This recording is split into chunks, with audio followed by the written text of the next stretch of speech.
Hello everyone, today I'm here with Jarvis Yu. Do I pronounce it like that or is it pronounced differently?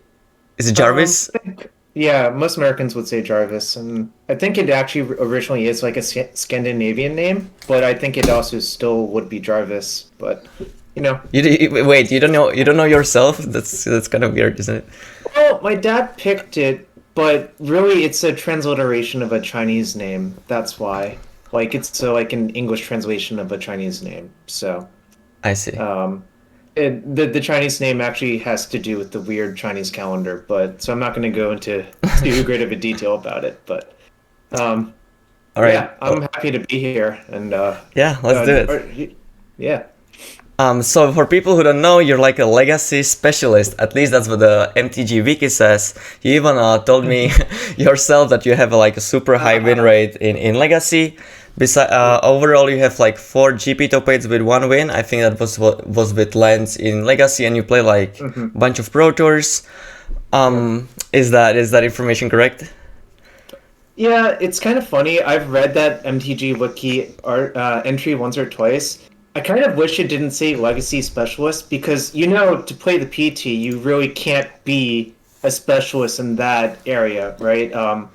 Every PT you play, generally will not be legacy. In fact, only one of the PTs I got to play legacy, and that was a very special one, of course, Pro Tour 25, the anniversary PT. It's just that I think when I'm playing for fun, Legacy is one of my preferred formats. Also, Cube Draft and Booster Draft.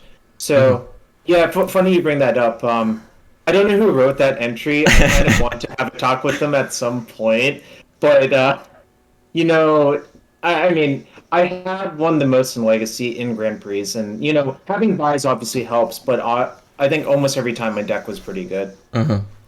So before we go to Magic a little bit more, I always talk about like other things to get to know the person a little bit better. Before that, so you work as a mathematical I cannot pronounce that, statistician. Statistician. So, yeah, I can give a brief overview of what that entails. So, actually, as a Magic player, most people are familiar with the idea of statistics and probability.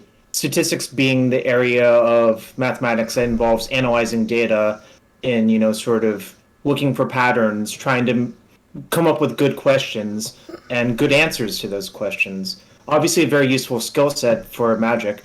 But I went through all my schooling first in this area because it was sort of my interest. Like, try to look for patterns, try to look for answers and, asking good questions.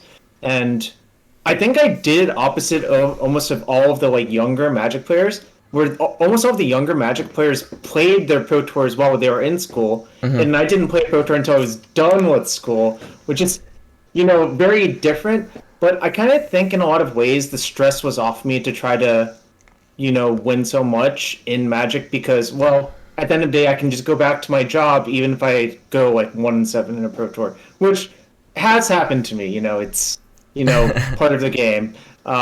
Sometimes your deck is okay. Sometimes you show up with a bad deck and then you lose a lot. And I'm happy to work every day. My hours and reduce variance in that way in my life. You said that like understanding these things help you in Magic, but does it work the other way as well? That like because you like became pretty good at Magic, does it help in your day-to-day job, or do you just think that it doesn't really matter that much? I think it's less of direct applications, more philosophical. I think the way most Magic players view life, I think, is a little bit better than non-Magic players. They are able to make better decisions, whether it be, okay, it's okay to take some risks in your life, because maybe it works out well. And, if it doesn't work out well, you always have another shot. So it's not direct application, but I think the philosophical implications are certainly there. Yeah, that makes sense. When I asked you about hobbies on Twitter, you mentioned like reading books, watching movies and stuff like that. But you specifically mentioned anime. I don't really watch that much anymore, but I used to watch a lot. What's your like favorite series? Can you like maybe talk about it a little bit? Oh gosh, let's see. I should have foresaw this question. Yeah. I mean, You wrote it yourself, so like. I think in the past year, obviously, everyone's inside because of COVID, so I did go through a bunch of series. I think Dr. Stone was pretty good. That one was on Crunchyroll and, a few other streaming services. Let's see, I had a lot of recommendations. I'm not gonna lie, I actually started from the beginning of Naruto and got all the way through everything, and then there was just like the fourth generation Boruto. I'm just like, I'm off it now. It's I'm not a huge fan of those longer ones, but it was something that was easy to watch while I was eating my lunch every day while working from home. I'm not gonna lie. I'm actually interested about Naruto because most people watch it when they're like super young, and obviously you like it when you're like 12 or whatever because they're just like ninjas like flying in the air fighting. But I assume you watch it as an adult. Did you still like it? Like I cannot really imagine. I think it's okay to watch. It's fun to watch. It's not particularly deep, and it's also super predictable where the story arc is going, I think is how I would put it. Mm-hmm. Yeah, I don't know. There's the Naruto is good. I think the series I liked the most when I was younger was Death Note. Oh yeah, you've seen that? Yeah, I did. I like 3 times. Do you like the part with Elmore or after he dies? Because the common belief is that after he dies it kind of sucks, but I actually like the second part more. So, just like if you have an opinion about that. I liked him a little bit more before he died, but I think the series overall was pretty well done, and I kind of like the more serious, philosophical leaning sort of anime more than, predictable action ones, I suppose is how I would put it. I see. So let's go back into Magic. You already mentioned that you're like a little bit different from other people, that most people get into it, when they're in school and stuff. Were you talking about like Pro Tours or just like Magic in general? Specifically the Pro Tours. I didn't play one until I had actually finished all of my schooling. Before that, I came close at a few GPs, when GPs used to be cut to top 16 for invite, I got 17th like once, and I lost a bunch of PTQ top 8s.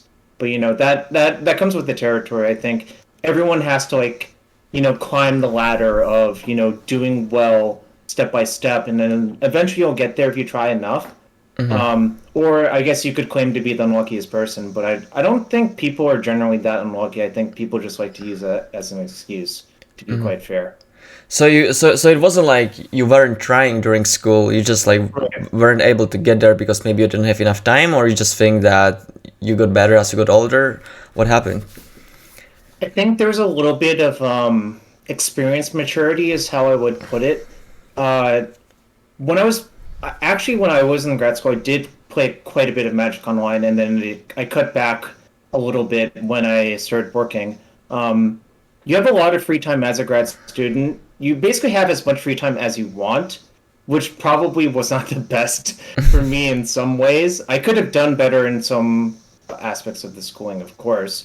But I played a ton of, those 4-round events on MTG. I would go from Extended to Legacy to Sealed Deck and Momir, because at the end of the day, it was actually pretty easy to make a minor profit if you really wanted to and sell off tickets to someone and, get some extra spending money that way. But I think basically just after the grad school thing was finished, there was a little bit more time for me to be able to spend money as well, which I think is helpful. The lack of financial stress, I think, is something that's underrated in playing Magic, because Magic, I mean, we all know this, it's a very, very expensive hobby. Yeah, that's true. How old were you actually? Because I'm not sure how the American system works exactly, but I think most of you graduated 23 or something. For graduate school, I think it's a little bit different. Plus, I took a few years between college and graduate school. I believe when I entered work, I was 25 going on 26 in that December. I see. So how did you actually first qualify? Because I already said that you have 4 GP top 8s, but you played a bunch of Pro Tours. So I assume that you had to qualify different ways as well. So funny you ask this. I remember this story very well because a bunch of bad things happened to me on the way to this PTQ. So first off, it's October 31st, which is Halloween in America. It's 4 a.m. I call my friend who's supposed to drive with me from Washington D.C. to Philadelphia, and he picks up his phone and it's like he says, "Oh, I'm hungover. You should just drive without me." So first off, I don't have a driving buddy to like split the gas costs or with whatever. Second, about 30 minutes outside of Philadelphia, I'm driving a little bit too fast. A cop pulls me over and writes me up for like a $200 speeding ticket. I'm like, oh my god, this day sucks. I'm clearly just running the most poorly as possible. But so I say, okay, sorry, officer, I'm driving too fast, and go on to the PTQ site. But then things turn around. I open my PTQ pool and I look at it and I'm like, this is one of the best PTQ sealed decks I've ever opened. It had a Koth. I actually Kothed into Mindslaver in that sealed PTQ and Mindslavered my opponent like turn 6. Wow. And that's not really a realistic thing to do in most sealed deck games, and obviously Mindslaver, if you cast it, is generally going to win. So I think I go like 6-0-2 in this way, easily, double draw into the top 8. I pack one, pick one, Skithiritz the Blight Dragon. I don't even know if you remember this card. Wait. Wait, was it like the thing that for 4 you destroy an artifact or something? No, that's it's a 3 black dragon. It has infect. You can. Oh, I remember the 5-drop, right? Yeah, it's so broken. Like black is also a really good color in Triple Scars Limited. So I opened that. I'm like, okay, great. This makes it really easy. I will just not leave the color black. And then pack 2, pick one. I open Geth Lord of the Vault, which is also a black mythic rare that is insanely broken. So my deck is just broken. Like I'm like a black-green infect control deck. And so like I just have 2 really good cards. I have solid removal. So I'm like, okay, this is my event to win. My finals opponent, we go to 3 games, and I killed them without attacking in game 3 by EOT casting Carrion Call, equipping Heavy Arbalest, shooting them for 2 infect, moving the Arbalest to the other token, shooting them for the last 2 infect to qualify for Pro Tour Paris 2011. Wow, that's awesome. So I remembered this all the way through because the first one you never forget, I think. And with the speeding ticket and the opening a great pull and 2 encore mythic rares, it's really hard to forget all those details. Mm-hmm. So was Pro Magic something that you like went for, or maybe you were like aspiring to become an actual pro? Was it like you always thought about it as just like a side hobby that you were maybe potentially good at? How did you feel about that? Yeah, it's interesting you asked that. I didn't really have any aspirations of trying to like make a living off of it because my day job obviously paid, enough to do what I wanted. But I just like competing. I've always liked to have a competitive outlet. Actually, I guess I didn't write this in the thing, but in college I played, I actually fenced, epee fencing. But then when my body got when I, sort of was out of shape, I also played chess and Warcraft 3. If you I played Warcraft 3 myself when I was a kid. I wasn't very good at it, but I did play it. So I played a lot of the ladder with my friends in college, and we did decently. But the thing is, like, it's a ladder. You don't know how good your opponents actually are, and you don't even know if you're anywhere close to being remotely competitive. So I had no idea to this day how good I was back then. And now I don't want to take the time to micromanage all those units in a game. You know how painful it is to actually try to win a game of Warcraft 3 if you're playing at a reasonable level. Well, I was only playing the campaigns. Like I was just an 8-year-old kid or whatever. Like I didn't really know what I was doing. So. Yeah. But yeah. Were there like big tournaments in Warcraft 3? Like I know that they kinda use that like system or whatever to make like League of Legends or Dota or something. I don't know exactly. Yeah. So the custom map editor on Warcraft 3 was really powerful. So they made a lot of those custom maps, and that's actually where original Dota came from. And they basically spawned the MOBA genre. And I played a lot of those custom maps. I actually played a lot of Dota back then. Remember, it was a really interesting, sub game within the game, because I think most people, if you ask them what Warcraft 3 is about, they're like, oh, playing people in 1-on-1 games or 2-on-2 games, or playing the campaign like you suggested. But then this custom map editor thing being so powerful made it so that you know, Yeah. Dota came about, and then, you know, League of Legends, then Dota 2. It's just kind of crazy that I was technically there at the beginning, but I didn't feel like it was something that was worth pursuing in that competitive arena, I guess. So we got kind of away from the initial question, which was whether you were going for like, you know, being competitive or whatever. Oh, So sure. you like weren't, right? I wasn't at the beginning, and I think the year that I, you know, won in GP, I think then I was like, okay, can I actually cobble enough pro points together? I think the threshold was like 33 or 37 that year. I don't remember. Yeah, me It's neither. been, and then they kept changing the numbers. You know that too.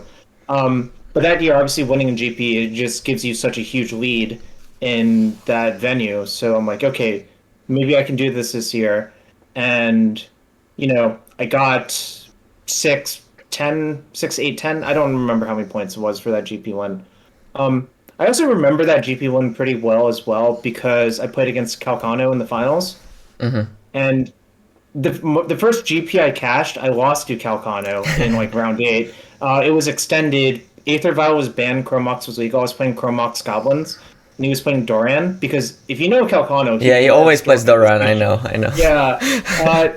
So in like games 2 and 3 versus Calcano, he assembled Umazawa's Jite plus Shizo, Death Storehouse plus Doran. And normally the plan for Goblins versus Jite is to just block and sack your Goblin to his Kirk Prospector. But Shizo gives a Legend Fear. So I couldn't block his creature anymore. So I'm like, this is dumb. I'm gonna lose to this. And then I lost to that, like expectedly so yeah, I remember that GP very well, and then, you know, I played Pro Tour Oath of the Gatewatch, which was right after it, and I actually lost round 16 for an 11-5 to Ben Stark because I played horribly, which you know, sometimes that happens. Then I actually made top 8 of GP Columbus, which was also Legacy that year, which is part of why my win rate that year was so high. I basically just I got a win and a top 8 in the same format in the same same season. That's just so unrealistic to expect, even if you are one of the so-called best players in the world, right? Where the second GP you play Lens as well, right? Or Yeah. Shadows over Innistrad just came out, and I determined that Taros Tracker was broken in the deck because you're an exploration deck, and it was broken, and no one previous to that, like, Lance doesn't actually didn't like sideboard any creatures. Like, all of the stock lists just had no creatures, so people would just like would side out their lightning bolts and stuff, and then you would play a tracker, and then they would look at their hand and like, oh shit, that's going to kill me instead. So it was kind of a nice, you know, sideboard, get them once. It didn't really age very well after that because people knew after that, you know. I see. But yeah, I made top 8 of that. I actually punted that top 8 match too because I was really tired. But you know, I'm pretty honest about these things. When I punt, I just admit it. I'm like, I shouldn't do that again. I think a lot of people would be like, "Oh, I got unlucky." No, I think I don't know. If you talk to pros, they usually just talk about how badly they played. Like maybe you're talking about like the not so good players, but I don't know. Yeah. Well, no. I mean, anyone I think who was like gold plus at some point will probably admit all of their mistakes if you ask them. Except for a few like delusional people, probably. But like, yeah, I acquired the habit that Reed had, which is whenever you have a mistake, go home at the end of the day and just write down all of the mistakes you made in the tournament and try to fix them. And I did that for the most part. You know, not to as great success as Reed. It's hard to do that. Well, actually, for Pro Tour, yeah. Do you actually think that it like helps you like that much? Because like that's a mistake you already were able to spot. But I think a lot of the time you like make mistakes that you don't really know about, or you just like made a play but you're not actually sure why it's better than the other play. Like you just don't really see like everything, so you just like do something, and that's like kind of hard to fix. I feel like if you forgot to play a land, like you don't really get better by writing it down, right? Like it just happened. So there are a bunch of different types of mistakes you can make in Magic, and I think the ones that are easily fixable are the ones that you're completely are sure are mistakes. And if you write those down and just think about it consciously next time, you're less likely to make it. I mean, obviously there's still some chance you'll still make the mistake, but it's best to write it down at least. And you know, if it happens again, then maybe look for a reason why it's systemically happening to you as well. Yeah, go ahead. Sorry. Sorry. Funny that I had just remembered that, because I remember testing with Reed for PT Paris. This was before he was well known, you know.